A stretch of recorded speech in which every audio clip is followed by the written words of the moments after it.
Ladies and gentlemen, good day and welcome to Q3 FY24 earnings conference call of Finolex Cables Limited.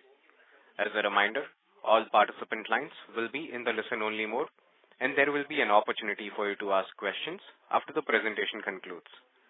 Should you need assistance during the conference call, please signal an operator by pressing star then 0 on your touchtone phone. Please note that this conference is being recorded. I now hand the conference over to Ms.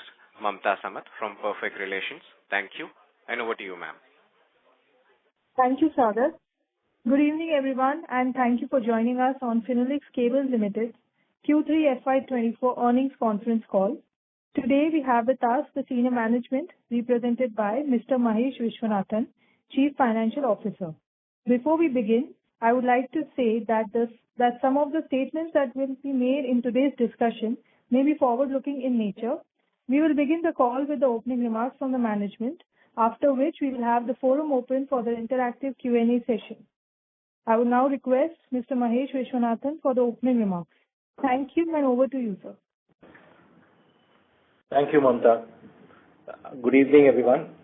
Thank you all for participating in today's call. Some brief remarks from my side. I'm sure all of you have already seen the numbers and you probably have some questions. But to recapitulate the numbers, our revenue for the quarter was about 1,222 crores,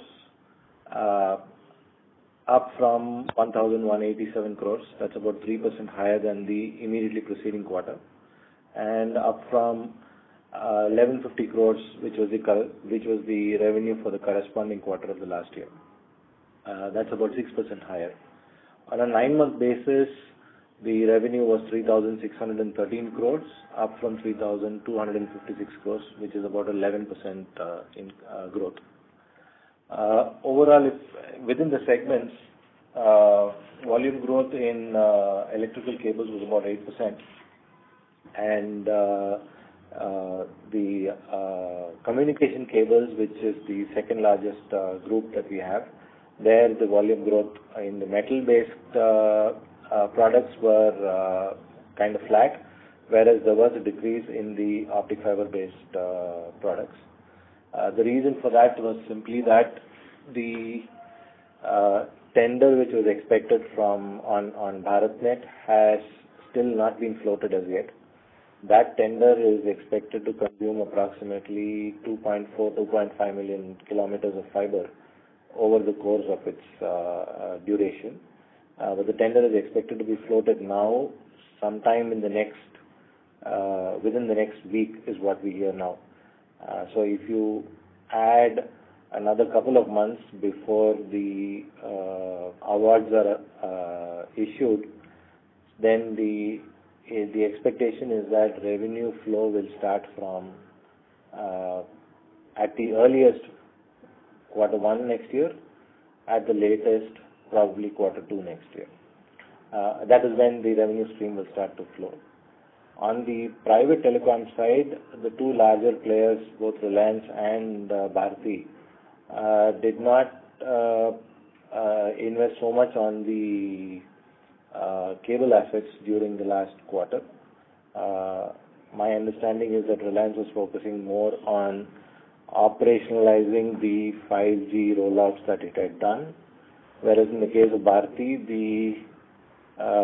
they normally conduct a reverse auction, and they started the reverse auction process only towards November.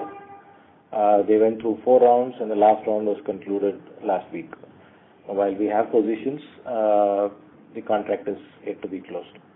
So both private players, large private players, in terms of procurement, did very little in the last quarter. So these two were the basic reasons for a very low revenue in the communication cable segment. We are sure that will turn around in the coming quarters. The other comments that I wanted to make was, yes, there was a slight slippage in the margins on the electrical cable side. We had been averaging around 14% over the past 2-3 quarters. It dropped to 12 in the last quarter, but that is primarily an issue of product mix. rather than anything else. That should again change in the long term, and we should get back to the normal levels of 13.5%-14% sooner than later. Beyond this, there is nothing really much to comment on. So I'll close my brief opening remarks now and then open up for questions. Thank you. Thank you. We will now begin the question and answer session. Anyone who wishes to ask a question may press star and 1 on their touchtone phone. If you wish to remove yourself from the question queue, you may press star and 2. Participants are requested to use handsets only while asking a question. Ladies and gentlemen, we will wait for a moment while the question queue assembles.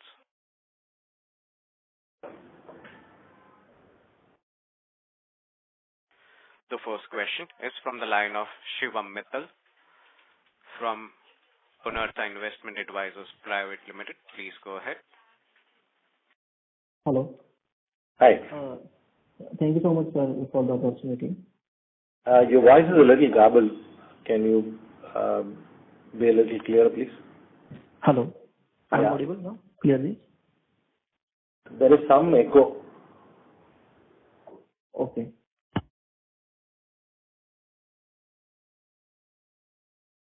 Mr. Mittal, if you are using the speaker mode, may we request you use the handset mode to ask a question? Is this better now, sir? Yeah, absolutely. Okay.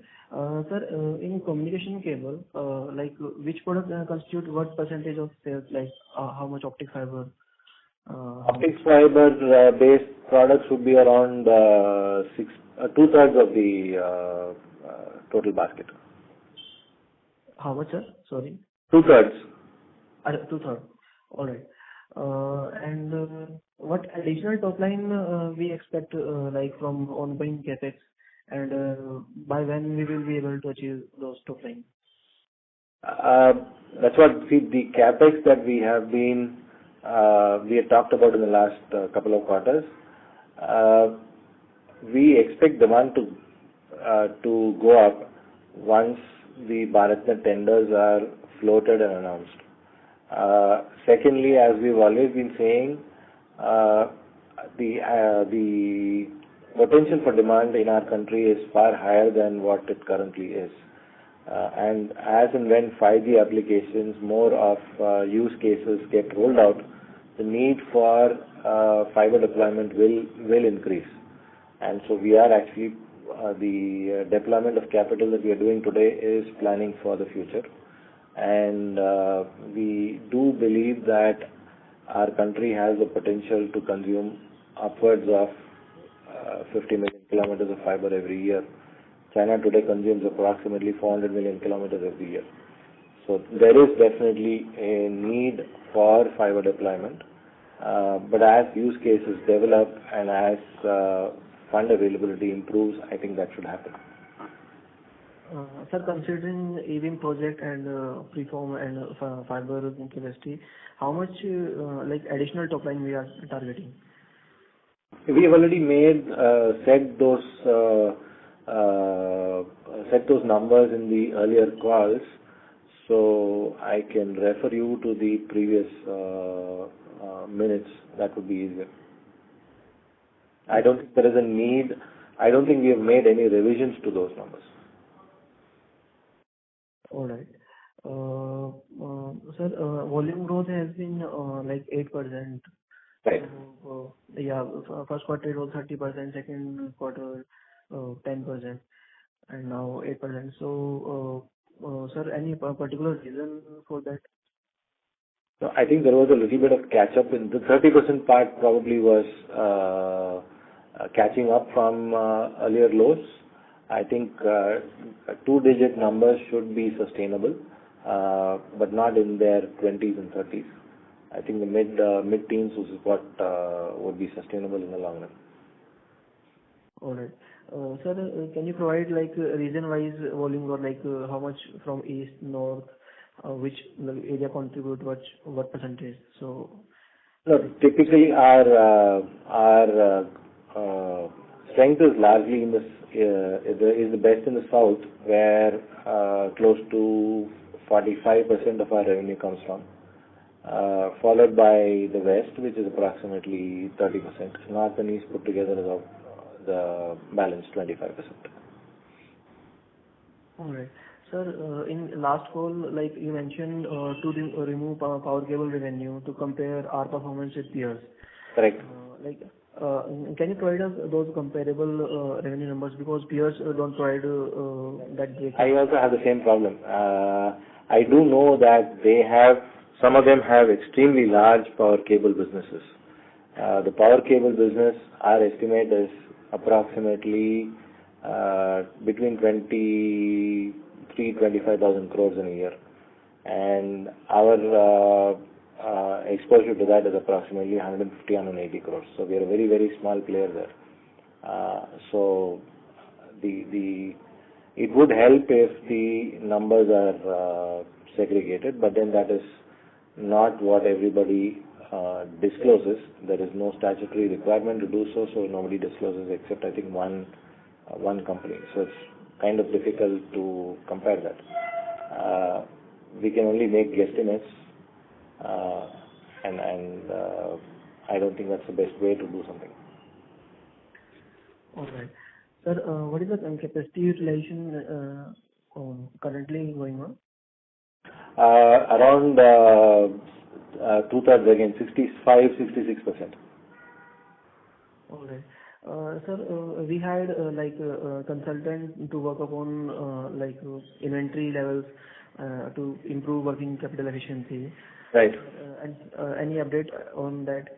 That is, it's an ongoing project, but then initial results have started to come in. So if you, while the third quarter doesn't require the balance sheet numbers to be published, there have been promising results. Our overall inventory, from raw material all the way to finished goods, is now at about 1.5 months.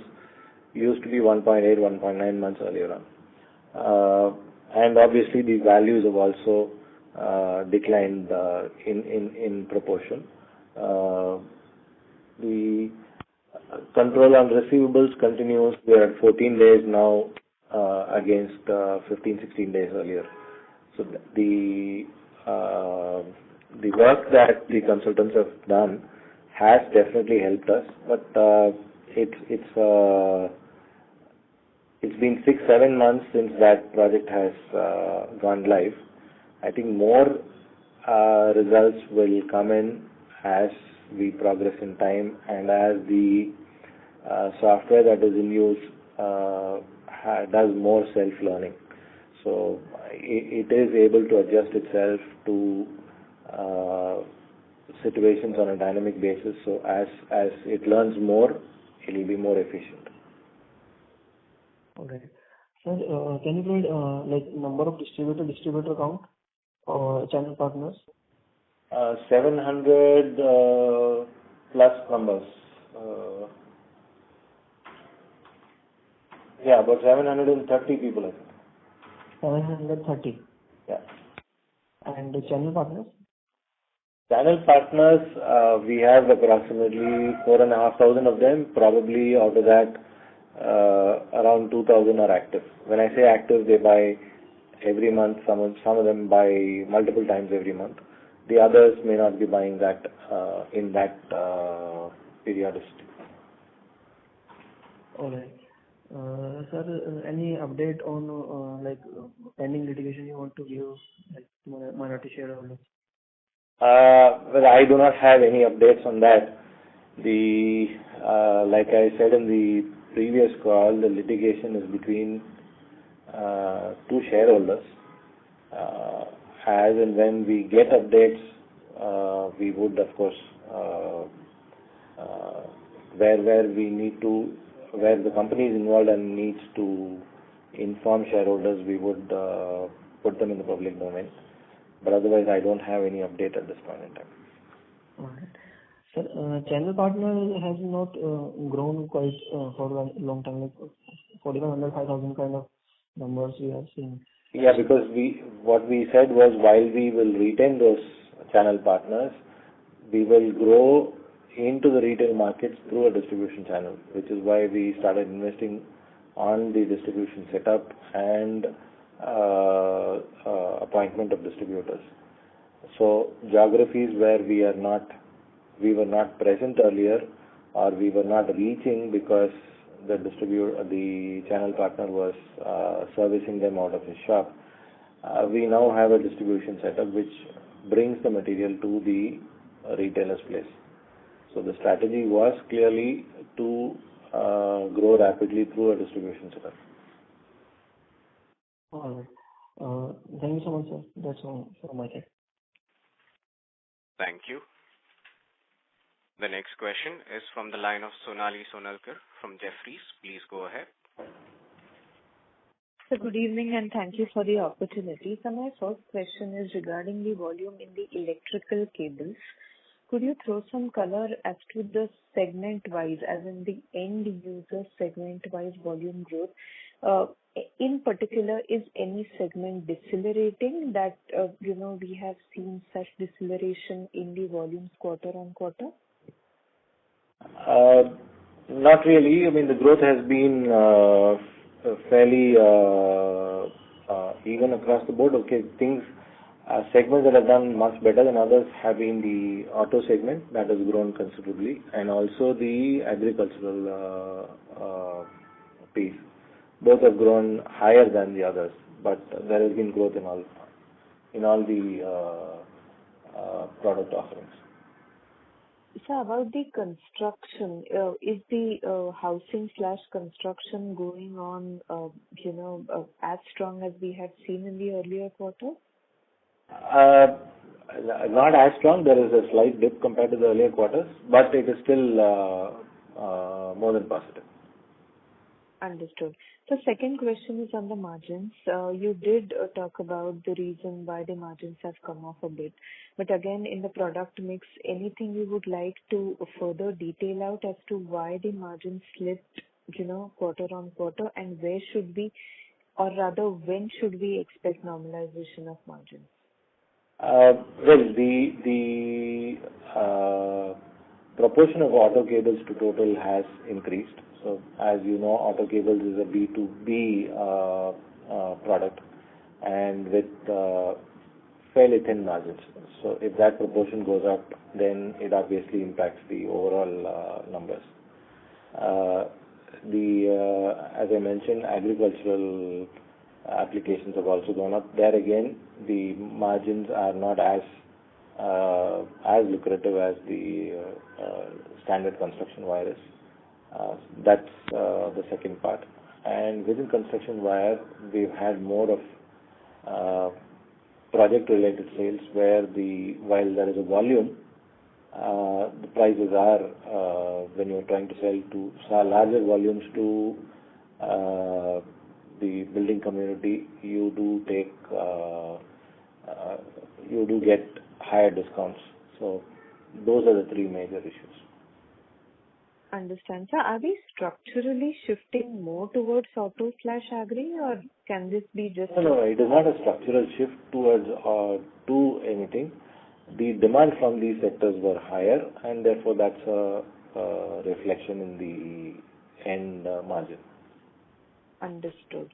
So thirdly, on your capex and capacity, so could you help us understand of your cables and wires, how much is cables, how much is wire? And do we, I know you did say that our utilization is about 65-70%, but are there any pockets where you are facing capacity constraints, or are we well off with capacities as of now? On the wires and cables, at the moment, there is no real issue on capacity. We will be able to service easily another 15% increase in volumes without... there might be some balancing needs, but not in the initial 15% increase. But because we have been continuously over a period of time adding wherever balancing requirements were needed, we have been adding every year. So these numbers do not get reported separately because these are less than, in a plant maybe 5-6 crores of additional equipment that improves the output there. And that has been something that we've been doing every year. So I don't see an immediate need for additional expenditure on the wire side, except as we mentioned in the earlier call, auto cables, we are increasing capacity at Uttaranchal, seeing that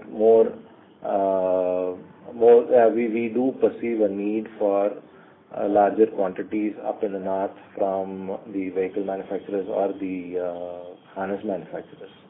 And so we did announce an expansion out there. The orders have been placed and the equipment is expected sometime around July, August this year. Once that happens, then I think the auto cable needs for the time being is satisfied.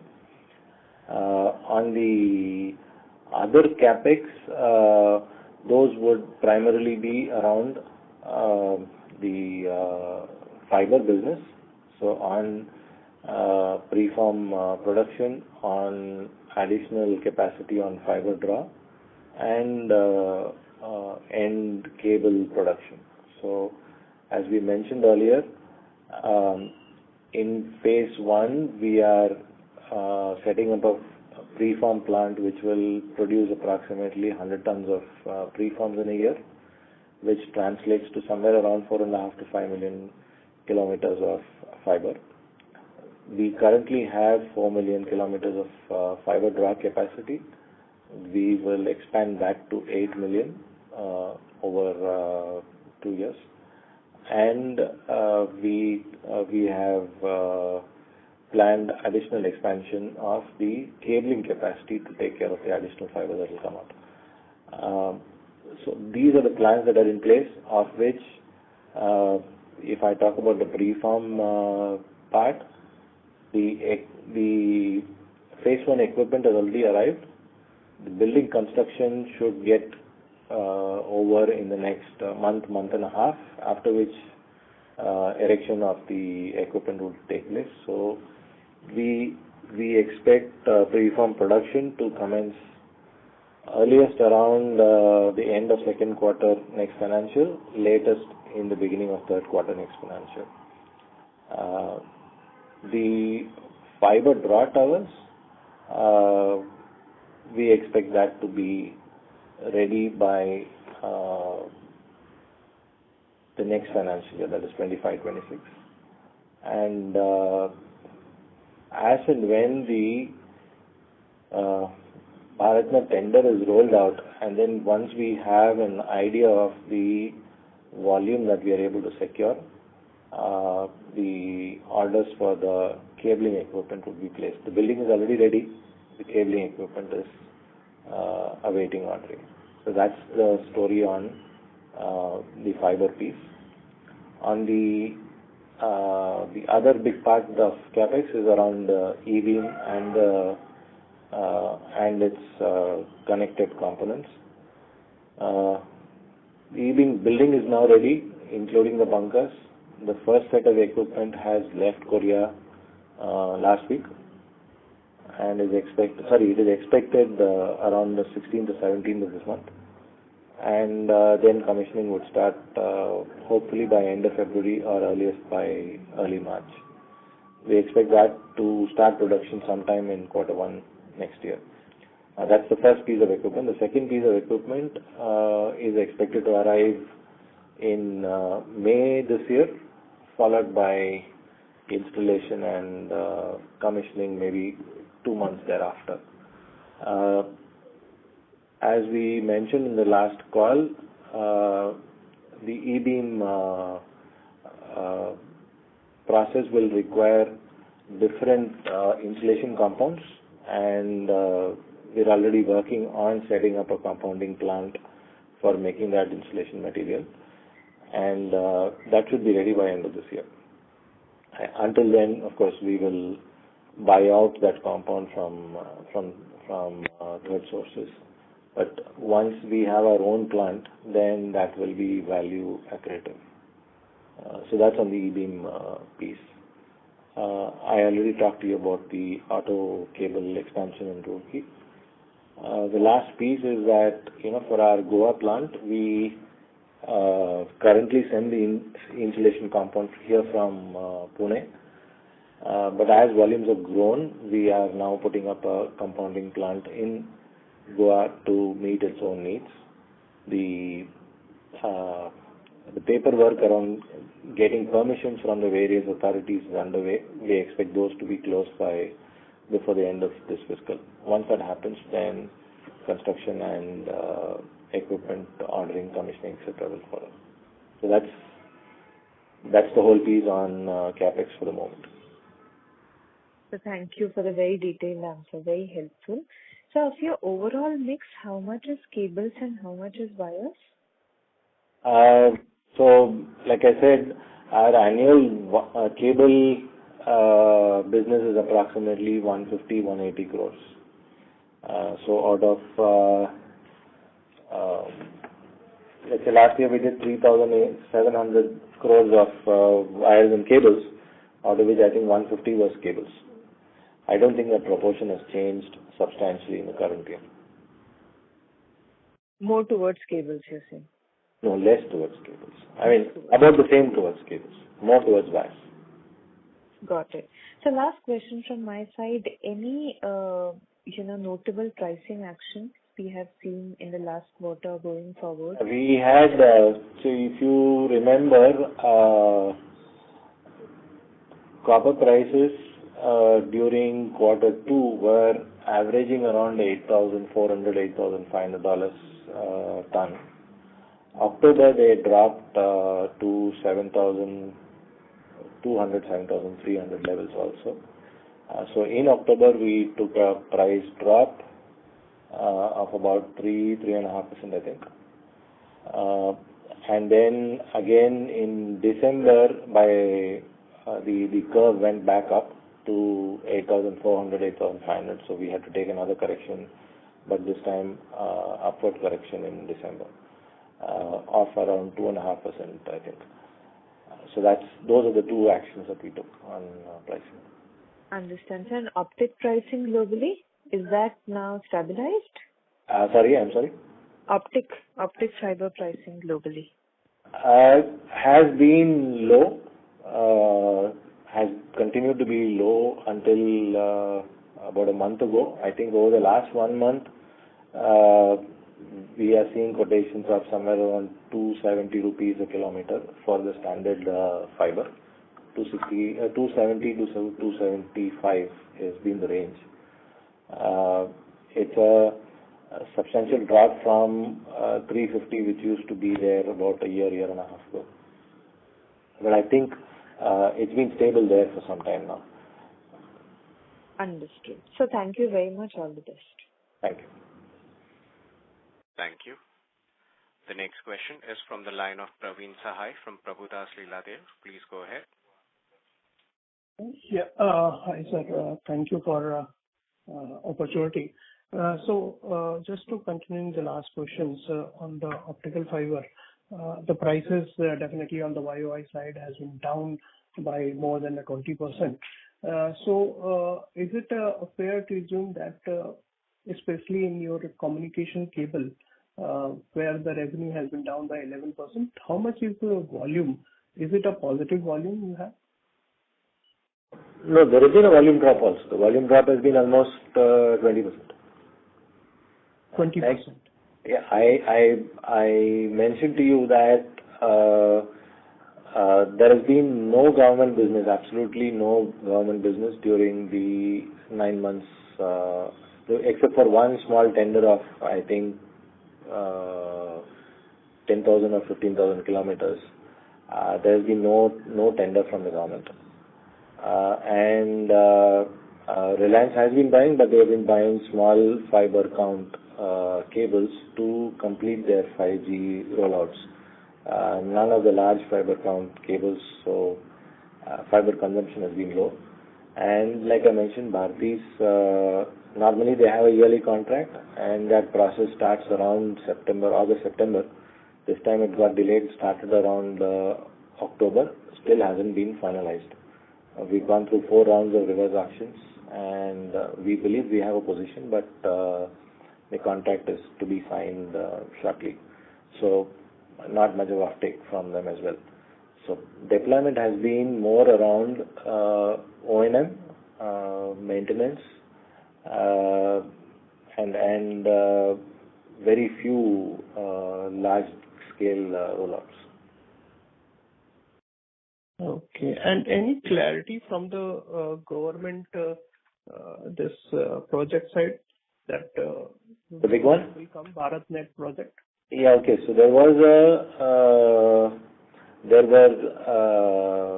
meetings with multiple stakeholders, the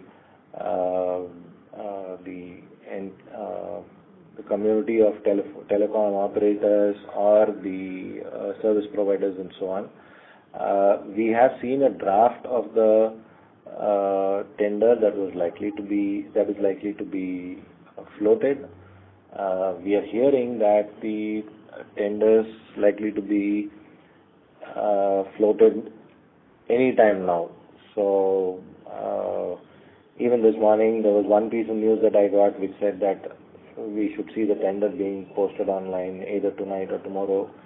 A little later somebody else came and said no, it may not be as early as today, tomorrow, but maybe within the next 1 week. So all I can feel is that it is imminent. But knowing the normal process of submissions or even prior to submissions, people might have questions which they require clarifications on. And then the submission process, the evaluation process, and finally the award. Minimum of 2 to 3 months would go in that process. So earliest I see awards being issued would be sometime, if all go quickly as per timelines, then towards the end of Q1 or maybe into Q2. Right. Okay. And then it is a 3-year program. So yeah. So that is a 3-year program, and that's the expectation is from Q1 or Q2 revenue to start flowing. Yeah. So if everything goes on timelines, then yes, from Q2 would be a better guesstimate. Yeah. Okay. And any color on the quantum, like how big the... I think from what numbers that we see, it's over it's over, there are going to be 16 or 18 packages, I think, divided into large and smaller packages. Total requirement is about 650,000 kilometers of cables of various sizes, and the estimated fiber consumption on this project is likely to be around 2.5 million kilometers. Okay. All right, sir. Thank you for this detailed answer. But then this would also add to this, you would have electronics, the EPCPs and the whole lot. So it's a fairly big tender. Okay. Sir, second question is related to the electrical cable side, and you had also mentioned in the call that the slight dip in the construction activity. So how you are seeing the way forward? Like, is that the construction activity started softening, and especially the volume growth acceleration we will see in the downward trend the way forward? How you are seeing this segment to deliver? I didn't say that construction has slowed down. I said that in proportion in this quarter we have sold more of automobile wires and agricultural wires than construction wires. And I also said that in proportion to the first quarter number, the construction wire number is slightly lower. Those are the statements I made. Construction activity visibly has gone up. But then, as you know, ours is a product which comes towards the tail end of a project's conclusion. So the structure gets finished first while the internals get finished later on. So I do hope that the momentum continues and demand shows up in the coming quarters. That's one. Second piece that I also said that was that within construction wire, we have sold more to projects than to the retail.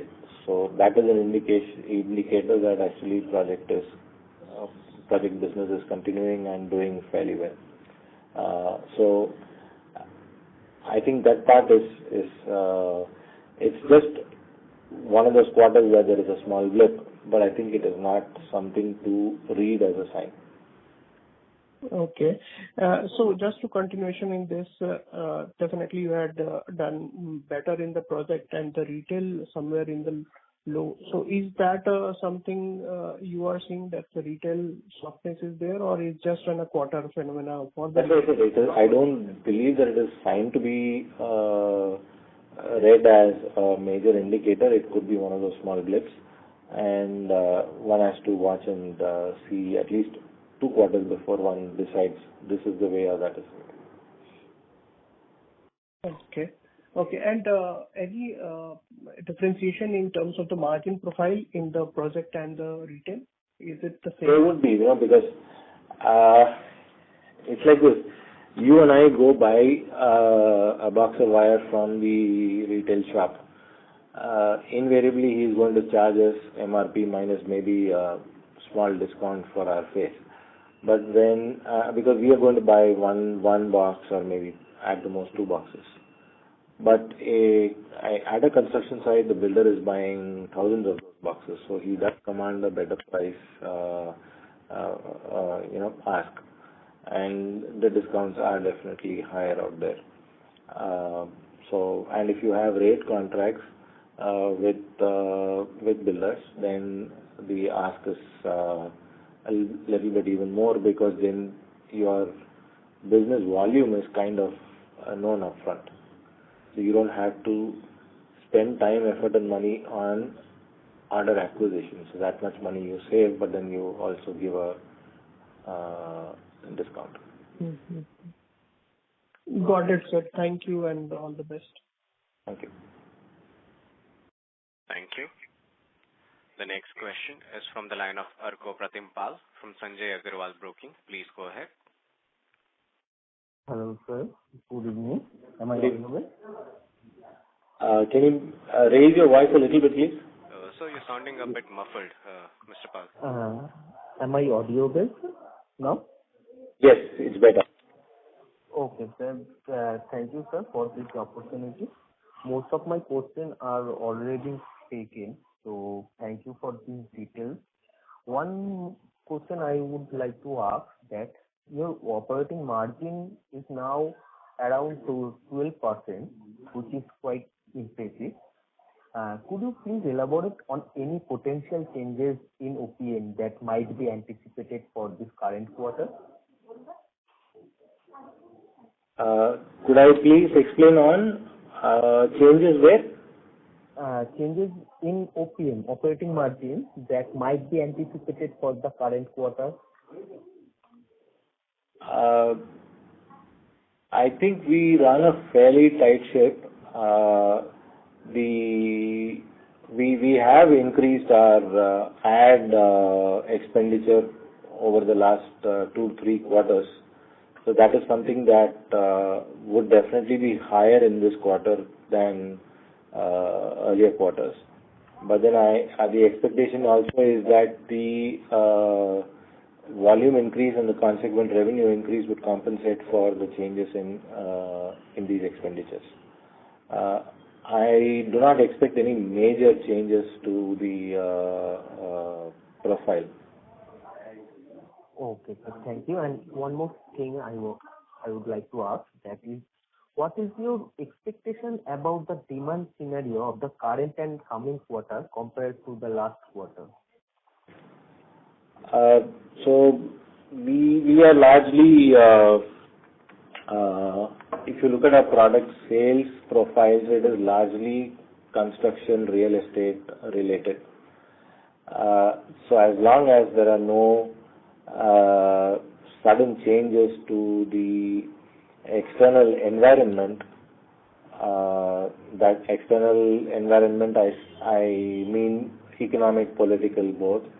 As long as there are no sudden changes to those, I think there should be a fairly decent momentum to continue on the growth path. That's about as specific as I can be at this point in time. Okay, sir. Thank you, sir, for your response. That's all I have now. Thank you. The next question is from the line of Mustafa from Psychis Investment Advisors. Please go ahead. Hi, sir. Thank you for the opportunity. Some of the questions have already been answered. Just wanted to get some clarification on the demand environment, which is the sector mix in the company's revenue. Which is a sector mix? Yeah, sector mix in the company's revenue.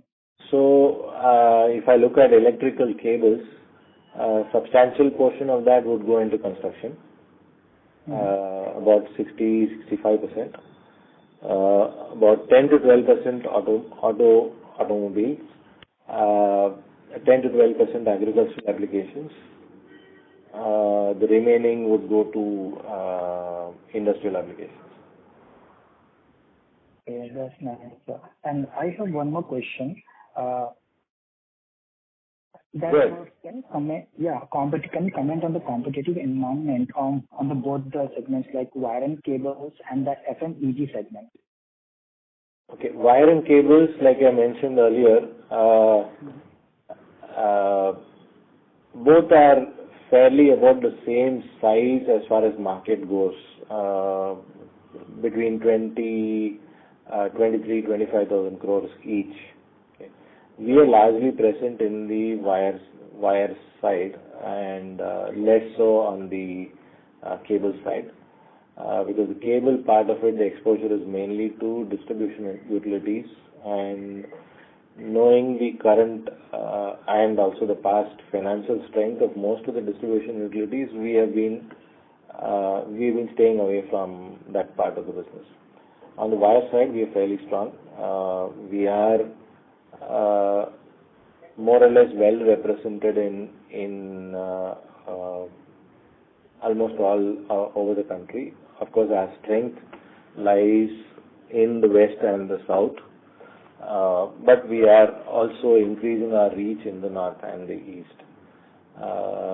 In terms of competitiveness, there are a few large players in the market. Competition is fairly intense. Some of them do resort to price-based competition, but I think price-based competition in the long run is not something that is sustainable. You can gain a little bit of market share by dropping prices, but then you have to cover your costs at some point in time. So I think that's not a sustainable model to keep dropping prices to gather larger market share. But yes, the competition is fairly intense. Like I said, we are very strong in the south and the west, but there are other players who are stronger in the north or the east, or some of them in the west as well. So, what else do you want me to say here? I mean, I'm running out of words here. Yeah, it's related to FMEG segment. Okay. FMEG, we are a much smaller player. I think we have seen light volumes improving. We have seen volumes improving in switches and the switchgear business. But then there is a fairly large price erosion in all these three segments. Fans, we've had a tough time in the last 1-2 quarters. I think we are improving our product profile there, and with the help of a better distribution now, I think we should start to see better results going forward. But yes, as much as you have wire manufacturers getting into appliances, you also have appliance manufacturers getting into wires. So the competition is intense. But eventually, in the longer period, service levels, product quality, and of course, product availability and pricing will all matter, will decide who matters at the end.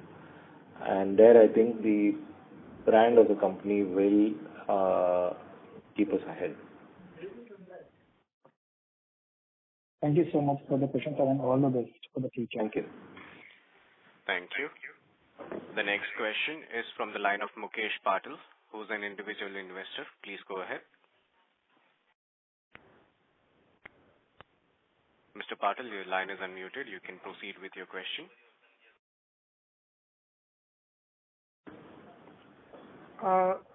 So thank you for the opportunity.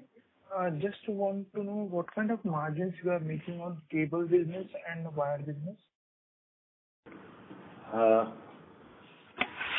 So cables and wire, the blended margin is about 12%. That is what that's there in the segment results. As I mentioned, cables, we are a very small player, so we are extremely selective out there, and since out of the total, let's say last year we sold 3,700 crores worth of cables and wires, out of which cables was 150. So a higher number there or a lower number there doesn't really impact the overall vision of the business. But typically we have been averaging around 13.5 to 14% in this segment. And if you look back into history, our margins have always been one of the highest in the business, in the industry. And our aim is to keep it there. Okay, that's it from my side. Thank you. The next question is from the line of Manoj Gori from Equirius Securities. Please go ahead. Yeah, thanks for the opportunity, sir. So, some time back, you already mentioned about the construction activity. Looks promising. So, what we gather from the ground checks is, probably in FY25, somewhere around first quarter, second quarter, we might see many projects nearing the completion stage. And that should lead to strong volumes for wires especially, which has relatively underperformed versus cables, and we are relatively wire-heavy business. Right. So how do you see, probably from FY25 point of view, not on the guidance side, but at least on the industry side, probably mid-teens or even higher than that volume can be anticipated for the year, given that this year the base also for the industry would be relatively on the lower side? I think that is what I mentioned a few minutes ago when one of the other participants asked a question. What would be the volume increase? You are at 8 or 9% now, so how do you look at it? I think the mid-teens is something that is possible to achieve and would be a sustainable number, I think. Provided, of course, there are no drastic changes in the economic or political scenario going forward. But depending on the current visibility, probably for FY25, we are confident of industry doing this 15% kind of growth in wire segments. I think so, because all the components, whether it is construction or automobiles or industrial growth, all of them are headed for a growth scenario. I think we should also plan for similar numbers. Right, sir. Secondly, if we look at the current quarter performance of probably for last couple of quarters, when we look at the other listed players, especially the commentary on the wires growth, we somewhere we do see that Finolex Cables is underperforming. So what are the reasons that you would attribute, and have you seen any significant market share losses into South and West market? There have been occasions when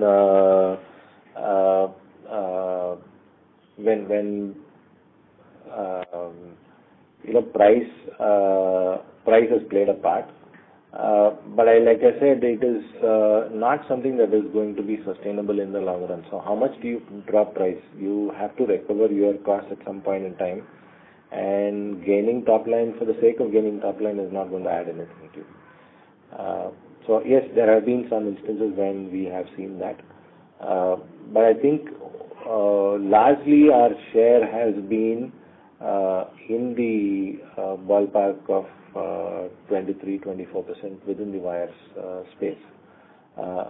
Yes, it is lower than what it used to be 20 years ago, but that is expected given that more players have come into the market.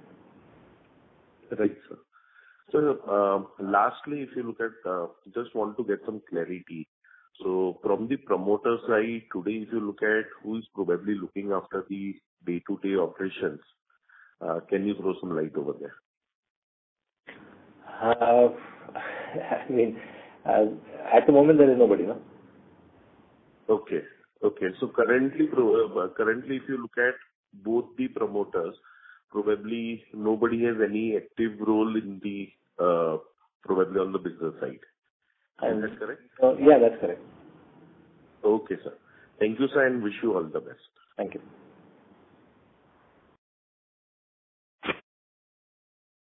Thank you. Participants may press star and 1 to ask a question.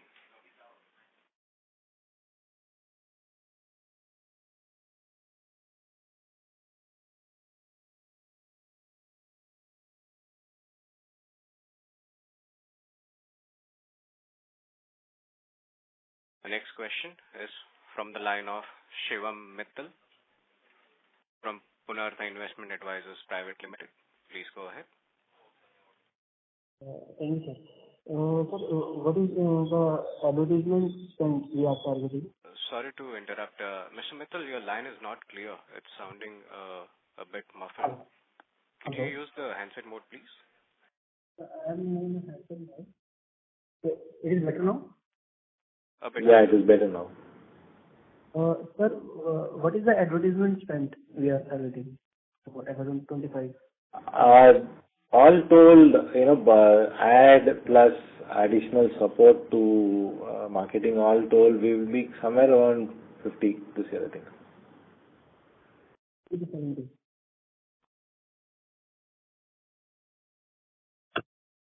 Hello? Yeah. Yeah, 50 to 70? No, I said we will be somewhere around 50. 50 crores? Yeah. Okay, thank you. Thank you. The next question is from the line of Mukesh Patil, who's an individual investor. Please go ahead. Thank you for the opportunity, sir. Just have one clarity. So, as you have said, in global market, the prices of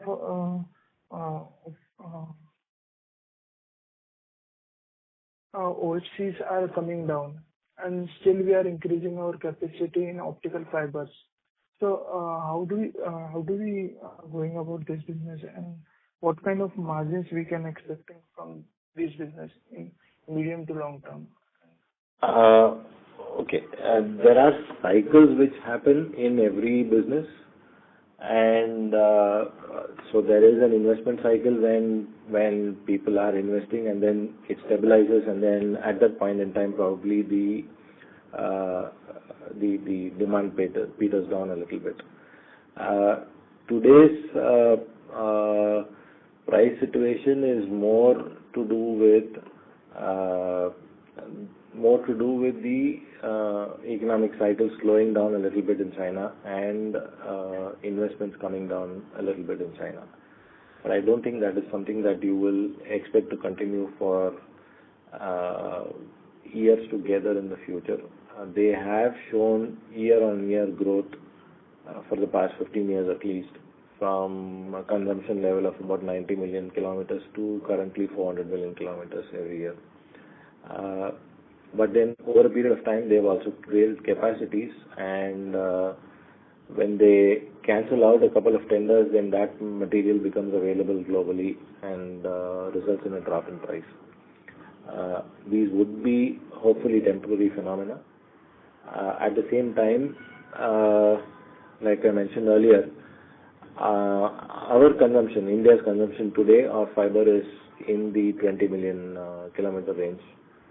Our ability to consume is much higher. We should be at least 50-60 million kilometers at this point in time. But for certain issues around funding those projects, so I think that will happen sooner than later. And whenever that happens, one needs to be prepared with the capacity to be able to handle it, because these are time-consuming projects. It's not easy to put up a preform project in quick time. It requires a year and a half to materialize. So we are getting ready ahead of the curve. That's for sure. But at the same time, we also have some visibility to the kind of projects which the governments want to bring to the country. So one is the BharatNet connectivity. There are other proposals in hand to deploy fiber on large scale for multiple purposes. And I think all that will result in demand growing to higher than 35, 40, and eventually to the 50 million range. So I think, yes, the timelines may not sometimes exactly coincide with our plans, but eventually that need is definitely there. And some margins, what kind of margins we can generate? Okay, so since we are trying to backward integrate as well, today what we are doing is we do not make preforms. We have to buy them from the market, and therefore we are dependent on certain suppliers for that product. So if we gain more control at the back end of the process, we believe that it will add to the margins. So when the plant is operating at, let's say, 70-75% of capacity, all from start to end, the margin should be in the double digits. Okay, and imported cables from China, specifically OFCs, compared to domestic make, what is the price difference? Is it positive or negative? No, sorry, I didn't get you. Imported what? Imported operating fiber cables from China vis-a-vis the domestic make optical fiber cables, the price difference, how much it is? So see, today cables are not imported from China, but fiber is imported from China. And there is, after a lot of representation, the government has brought in anti-dumping duties. But then the effective landing price has dropped to somewhere around 270 rupees a kilometer. So that's where the prices have dropped to at this point in time. Okay. Thank you, sir. And this is for the standard fiber. There are multiple configurations of fiber where the properties are different, and those would be higher, much higher than that. Okay. Thank you. The last question is from the line of Hitesh Advani, who is an individual investor. Please go ahead. Mr. Advani, your line is unmuted. You can please proceed with your question. Hello, sir. Good evening. Good evening. Am I audible? Very clear. So I just wanted to ask, what is, say, your guidance over the growth of different segments that our company is working on, like FMEG or electrical housing wires. Like the demand is, like a few of our competitors are saying that the growth is around 20 to 25% in electrical wire cables. So what is your view on that? I think we spoke about it a little bit in this call as well. We are more skewed to the wire portion of the business rather than the cables portion, and in the last 1 year, cables have done very, very well. Probably an indication of how much infra is getting developed within the country.